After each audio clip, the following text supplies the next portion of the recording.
Dzień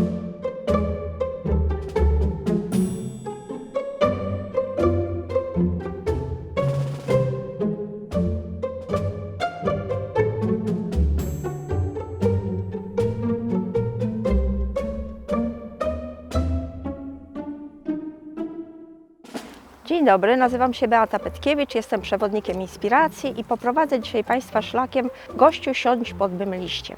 Będę chciała pokazać ciekawe drzewa w Lublinie i tereny zielone naszego miasta, a przy okazji opowiedzieć historię miejsc, w których one się znajdują.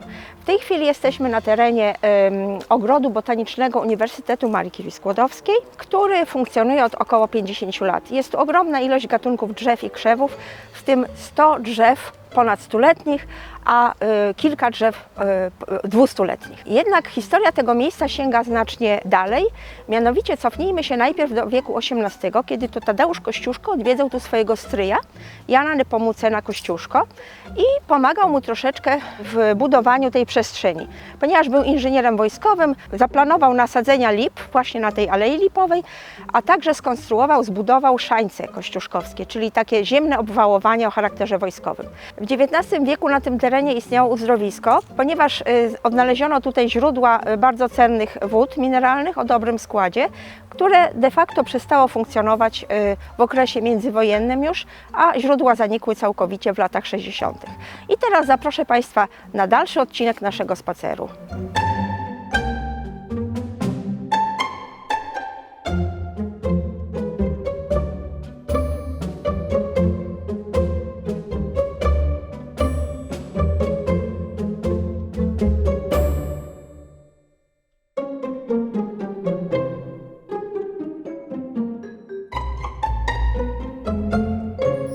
Znajdujemy się na terenie Muzeum Wsi Lubelskiej, którym na bardzo rozległym terenie możemy poczuć, powąchać, usłyszeć codzienność wsi lubelskiej, posmakować różnych lubelskich specjałów.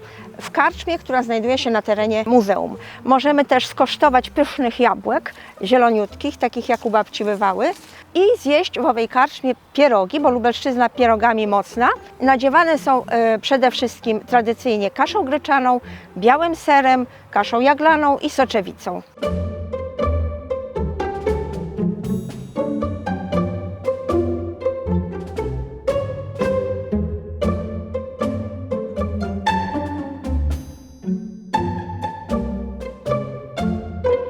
Jesteśmy teraz w przepięknym ogrodzie saskim, który powstał 180 lat temu.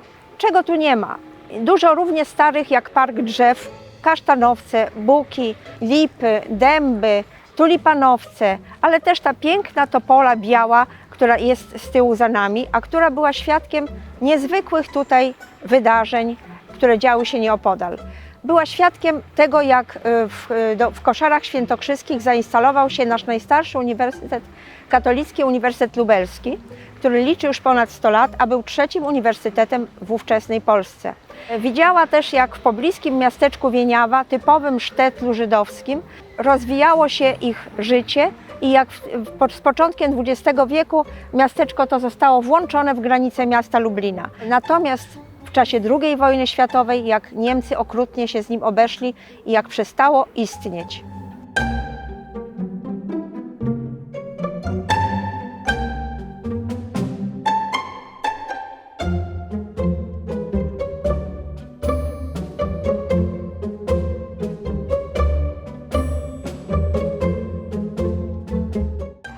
Dotarliśmy na skwer Władysława Bartoszewskiego, na którym rosną pomniki przyrody miłożęby japońskie.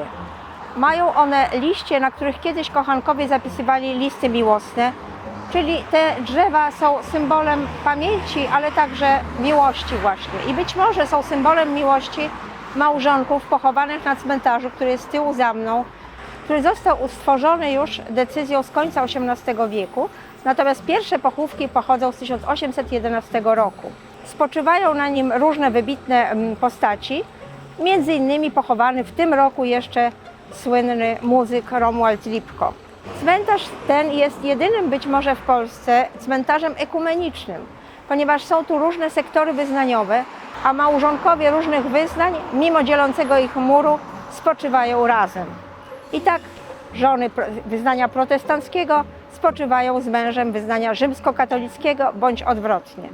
Jest też sektor prawosławny, na którym spoczywa m.in. rosyjska księżniczka, ale także żołnierze atamana Petlury, walczący ramię w ramię z Polakami w 1920 roku. Jest to cmentarz, który obfituje w ogromne, piękne, zielone drzewa, które dają otuchę, zadumę i cień.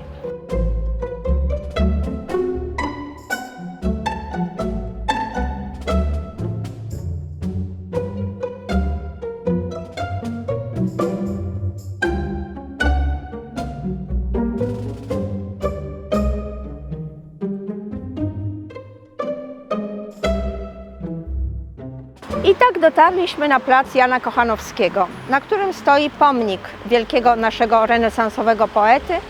Pomnik, który powstał pierwotnie na rynku Starego Miasta w 1930 roku, zaś w okresie okupacji niemieckiej został ukryty pod brukiem, ponieważ Niemcy chcieli go zniszczyć jako symbol polskiej tożsamości, polskiej kultury. Po wojnie, na początku lat 50. został przeniesiony w to miejsce. I tak pożegnamy się tutaj pod Lipą, jak nas zapraszał nasz wielki poeta Jan Kochanowski. Gościu, siądź pod mym liściem i odpocznij sobie.